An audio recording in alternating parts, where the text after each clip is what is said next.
एक घंटे की बारिश में दिल्ली के नरेला विधानसभा खेड़ा कला गांव के मेन रोड पर बारिश के पानी ने लोगों के लिए आफत खड़ी कर दी।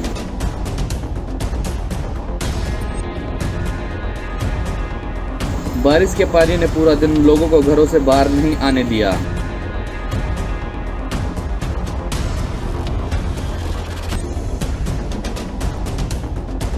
लगता है पीडब्ल्यूडी के अधिकारी सिर्फ और सिर्फ कागजों में नाले पास कर बजट हजम कर रहे हैं और सरकार को मोटा चूना लगा रहे हैं।